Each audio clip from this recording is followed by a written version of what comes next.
welcome back in my physiology class.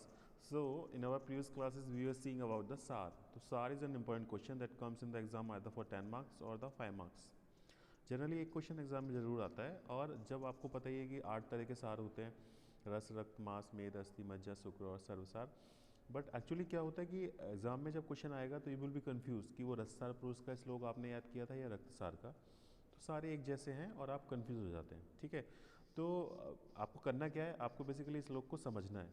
इस श्लोक को समझ के एक पिक्चर बनानी है अपने माइंड में, और वो पिक्चर अगर आपको याद रहेगी तो आप कभी भी कुछ भी अगर कोई सार का क्वेश्चन पूछेगा तो आसानी से आप उसको आंसर करने के लिए अवेलेबल रहेंगे. ठीक है, तो जैसा कि हम अपनी प्रीवियस क्लासेस में रस, रक्त, मांस, मेद, अस्थि, सार का डिस्क्रिप्शन कर चुके हैं. जो लोग नए जुड़े हैं वो प्लेलिस्ट में जाकर देख सकते हैं. आज हम मज्जासार और शुक्रसार पढ़ेंगे. तो चलिए हम स्टार्ट करते हैं. मज्जासार पुरुष. तो आप सोचिए, पहले एक पिक्चर बनाइए अपने दिमाग में कि मज्जा बेसिकली कहाँ होता है. बोन्स में, बोन्स के एंड में, लॉन्ग बोन के किनारों पे. ठीक है, और लॉन्ग बोन के किनारों पे क्या होगा, बोन, दूसरी बोन आके मिलेगी तो जॉइंट बनेगा. ठीक है, तो हम क्या पढ़ रहे थे, हम मज्जासार पढ़ रहे थे. तो मज्जासार व्यक्तियों में जो संधि होंगी वो कैसी होंगी, वो दीर्घ होंगी, व्रत होंगी और स्थूल होंगी. स्थूल मतलब प्रोमिनेंट, दीर्घ मतलब लॉन्ग, व्रत मतलब राउंड. ठीक है, तो स्थूल मतलब प्रोमिनेंट. ठीक है, दीर्घ, व्रत, संध्यश्च. फाइन. तो आपको क्या याद रखना है कि मज्जा की जो स्टोरी है बेसिकली वो कहाँ है, लॉन्ग बोन्स के किनारों पे. और लॉन्ग बोन्स में मज्जा है और लॉन्ग बोन्स के किनारों पे दूसरी बोन आके मिलेगी तो जॉइंट बनेगा. और जॉइंट का जो डिस्क्रिप्शन है, ठीक है, वो दीर्घ होगा, व्रत होगा और स्थूल होगा. तो स्थूल मतलब प्रोमिनेंट, दीर्घ मतलब लंबा, व्रत मतलब राउंड. एक तो ये पिक्चर आपको क्लियर रखनी है. क्या, क्योंकि मज्जा बेसिकली कहाँ है, मज्जा जो है वो लॉन्ग बोन्स के किनारों पे है ना, either from the upper and और द लोअर एंड. और एंड पे ही दूसरी बोन लगेगी, जॉइंट बनेगा. तो क्योंकि मज्जा एंड में है तो वो जॉइंट जो बनेगा वो जॉइंट लंबा, चौड़ा, मोटा, स्थूल. ठीक है, एक ये पिक्चर दिमाग में रखिए. दूसरा रखिए, जब मज्जा की बात आती है तो मज्जा कैसा होगा, मज्जा सॉफ्ट होगा. अस्थि कैसी होती है, अस्थि हार्ड होती है, लेकिन मज्जा कैसा होता है, सॉफ्ट. रिमेंबर, तो मज्जा सॉफ्ट है. एक तो ये पॉइंट आपको याद रखना है कि मज्जा सॉफ्ट होता है. दूसरा पॉइंट आपको जो अपने साथ में बनाना है, क्योंकि मज्जा ज़्यादा है इसका मतलब उस व्यक्ति में आरबीसी भी ज़्यादा होंगी. क्योंकि बोन मैरो ज़्यादा है तो आरबीसी ज़्यादा बनेंगी.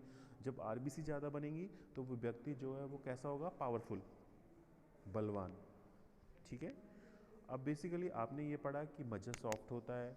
जब मज्जा ज़्यादा है तो डब्ल्यू आरबीसी ज़्यादा है तो व्यक्ति पावरफुल है. ठीक है, अब आपने ये सोचा होगा कि मेद धातु और मज्जा धातु में कुछ रिलेशन है. आपने पहले पढ़ा है कि मेद धातु भी चिकनी है और मज्जा धातु भी स्निग्ध है. तो जो हम मेद धातु में पढ़ चुके हैं कि क्या, कि एक गोरा चिकना लड़का, जो मैंने प्रीवियस वीडियो में बताया था. तो गोरा चिकना लड़का मतलब जो कुछ क्वालिटीज़ जो मेदसार पुरुष की थी वो मज्जासार पुरुष की भी हैं, है ना. जैसे उसका वर्ण और स्वर. फाइन. तो आपने क्या अपने दिमाग में एक पिक्चर बनाई, आपने अपने दिमाग में ये पिक्चर बनाई कि क्योंकि मज्जा सारा डिस्क्रिप्शन हम पढ़ रहे हैं, मज्जा लॉन्ग बोन्स के एंड पे है और एंड पे ही दूसरी बोन के मिलने से जॉइंट बनता है. तो क्योंकि लॉन्ग बोन का एंड्स बड़े हैं इसलिए जो जॉइंट्स बनेंगे वो प्रोमिनेंट होंगे, लंबे होंगे और राउंड होंगे. दूसरा, मज्जा सॉफ्ट होता है. ठीक है, तो डिस्क्रिप्शन में भी सॉफ्ट आएगा. मज्जा मतलब आरबीसी ज़्यादा बनेंगी तो व्यक्ति पावरफुल होगा. मज्जा और मेद में कुछ क्वालिटीज़ होती हैं जो एक दूसरे से कंपेरेटिवली सिमिलर हैं, जैसे वर्ण एंड स्वर. ठीक है, तो स्निग्ध वर्ण, स्निग्ध स्वर, जो कि मेदसार में भी आया है और मज्जासार में भी आया है. अब हम पढ़ते हैं आगे कि ते दीर्घायुष्यो, मतलब क्योंकि आरबीसी ज़्यादा है उस व्यक्ति में, खून ज़्यादा है, तो खून ज़्यादा है तो वो व्यक्ति की जो लॉन्गिटिविटी है, लेंथ है, लाइफ स्पैन, वो ज़्यादा होगी. ठीक है, बलवान, क्योंकि आरबीसी ज़्यादा है तो पावरफुल हैं. ठीक है, और लोग उनको सम्मान देंगे. आपको ये बात याद रखनी है, सम्मान देंगे. सम्मान क्यों देंगे, सम्मान किसको देते हैं, जिसके पास नॉलेज होती है, जिसके पास पैसा होता है, जिसके पास साइंटिफिक नॉलेज होती है और जिसके परिवार में बहुत सारे बच्चे हों, लोग डरें उनसे, तो उन लोगों को लोग सम्मान देते हैं. राइट. तो 4 टर्म्स हैं. श्रुत, श्रुत मतलब नॉलेज. वित्त, वित्त मतलब पैसा. विज्ञान मतलब साइंटिफिक नॉलेज. अपत्य मतलब प्रोजेनी, जनरेशन. तो या तो वो नॉलेजेबल हो, या उसके पास पैसा हो, या उसके पास साइंटिफिक नॉलेज हो, या उसकी फैमिली में बहुत सारे मेंबर्स हों। तब आप क्या करेंगे, ऐसे व्यक्ति को आप सम्मान देंगे। तो आपने मेरे साथ श्लोक समझा, मैं आपको रटा नहीं रहा, I was trying to convince you the understand the shloka. आप पॉइंट समझिए कि पहले आपने क्या समझा कि हम पढ़ रहे थे मज्जासार पुरुष, और मज्जा अस्थियों के अंदर होता है, अस्थियों के एंड्स पे होता है, और लॉन्ग बोन के जो एंड्स हैं, लॉन्ग बोन के एंड्स में क्या पाया जाता है, मज्जा। तो सपोज लॉन्ग बोन के अंदर मज्जा ज़्यादा है और दूसरी बोन आके मिलेगी तो जॉइंट बन जाएगा, तो जॉइंट प्रोमिनेंट होगा, लंबा होगा, राउंड होगा। मज्जा सॉफ्ट होता है, मज्जा से आरबीसी बनती है, आरबीसी से जान आती है बॉडी के अंदर, तो वो पावरफुल होंगे।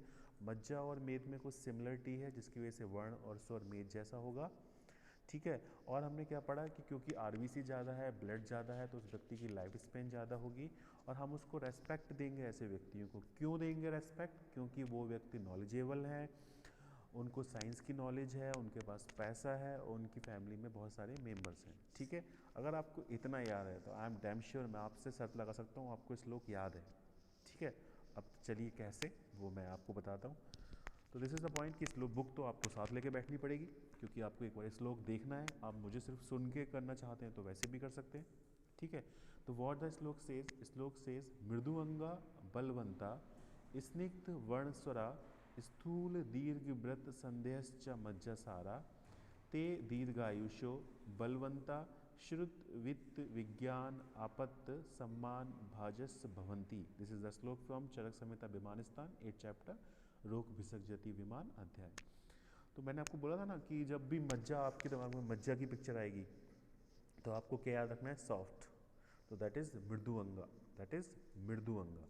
और वो व्यक्ति कैसे होते हैं, वो पावरफुल व्यक्ति होते हैं, दैट इज बलवान। फिर मैंने आपसे कहा था कि मज्जा और मेद में कुछ सिमिलरिटीज़ हैं।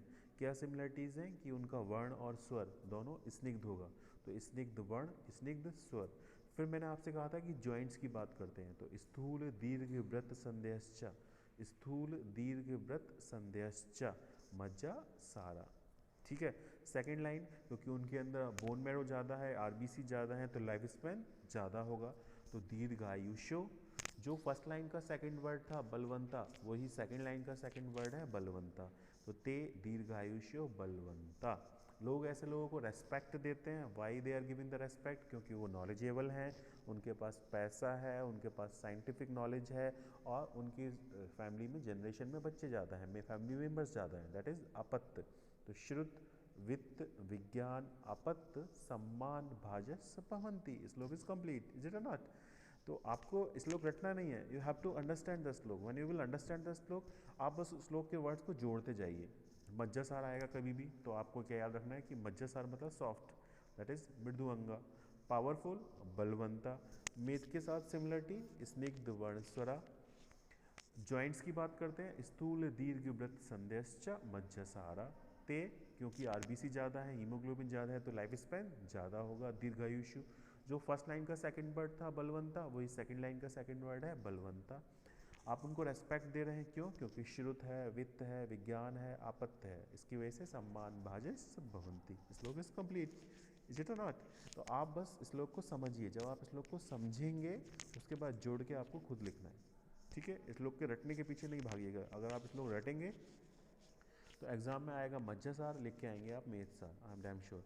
तो जब भी अब आपको कोई दोबारा से लाइफ में बोलेगा मज्जासार क्या है, तो आपके दिमाग में क्या स्ट्रॉन्ग करेगा, मज्जा हड्डियों के अंदर होता है, हड्डियों से जॉइंट्स बनते हैं, इसलिए जॉइंट्स बड़े हैं, लंबे हैं, प्रोमिनेंट हैं। मज्जा सॉफ्ट होता है, मज्जे में आरबीसी होती है, इसलिए बलवंता होता है। मज्जा और मेद में सिमिलरिटी है, इसलिए स्निग्ध वर्णस्वरा है। ऐसे लोगों को लोग रेस्पेक्ट देते हैं, वाई, क्योंकि उनके पास नॉलेज है, पैसा है, साइंटिफिक नॉलेज है, और उनकी फैमिली के मेंबर्स बहुत ज़्यादा हैं, ठीक है। तो श्रुत वित्त विज्ञान आपत्त सम्मान भाजस भवंती, फाइन। तो मैं एक बार श्लोक फिर से पढ़ता हूँ। मृदुअंगा बलवंता स्निग्ध वर्णस्वरा स्थूल दीर्घव्रत संदेहश्च मज्जसारा ते दीर्घायुष्यो बलवंता श्रुत वित्त विज्ञान आपत्त सम्मान भाजस भवंती। The person with the soft organ, that is a mridhuanga, strong body, that is a balvanta, snigdha varnswar, that is the unctuous complexion and sweet voice, the sthula dirghvrat sandhyascha, that is a prominent long and rounded joint, should be known as Majjasara. The second line say the Majjasara persons are the Dirghayusho, long lived, बलवंता strong, endowed with the learning that is श्रुत, वित्त मतलब wealth, विज्ञान आपत्त understanding, आपत्त मतलब progeny and respect. Simple. Acharya Sushruta ने कुछ दो चार अलग से शब्द इसमें जोड़े हैं। वो क्या? एक तो उन्होंने बोला है आकृष्यम, मतलब ऐसे व्यक्ति दुबले पतले नहीं होंगे, मज्जासार व्यक्ति आकृष्यम बहुत ज़्यादा दुबले पतले नहीं होंगे। उत्तम बलम जो शरक भी बोल चुके हैं, स्निग्ध गंभीर स्वरम जो शरक भी बोल चुके हैं, सौभाग्योपन्नम एंड महानेत्रम च मज्जा। तो आचार्य सुश्रुत के हिसाब से दो शब्द एक्स्ट्रा हैं, एक तो महानेत्रम और दूसरा आकृष्यम। तो मज्जासार व्यक्ति जो है दुबले पतले नहीं हैं और उनकी आंखें बड़ी बड़ी हैं। तो दिस इज द महानेत्रम। महानेत्रम इज ए वर्ड। महानेत्रम किसके लिए बोला गया है? महानेत्रम आचार्य सुश्रुत ने मज्जासार पुरुष के लिए बोला गया है। एक और शब्द है महास्फिच, दैट इज अ प्रोमिनेंट बटक, वो किसके लिए बोला गया है? वो शुक्रसार पुरुष के लिए आचार्य चरक ने बोला है। तो महानेत्रम एंड आकृष्यम, these are the two special features by Sushruta. Okay fine. तो that's why we have completed according to the Charaka and Sushruta. इसी को आप इलॉबरेट करने के लिए शॉर्ट में लिख सकते हैं। The features can be divided as the local symptoms, the generalized features and the psychological features. The local features like मृदु अंगा soft organ, स्निग्ध वर्ण स्वर मतलब melodious voice, good complexion, then महानेत्रम, then स्थूल दीर्घवृत्त संदेश। सार्वदेहिक लक्षण लाइक आकृष्यम, जैसा कि सुश्रुत ने एक पॉइंट जोड़ा है। इसके अलावा वित्त होता है, पैसा होता है, बलवंता होते हैं, दीर्घायुष्य होते हैं। मानसिक लक्षण श्रुत है, विज्ञान आपत्त है, सम्मान भाजस्य। तो दीज आर द मानसिक symptoms. So that's what we have completed the मज्जासार पुरुष। Once again I am saying कि आप श्लोक को रटिए नहीं, आप श्लोक को समझने की कोशिश कीजिए, then it will be very easy to understand. Thank you। कल हम पढ़ेंगे शुक्रसार पुरुष।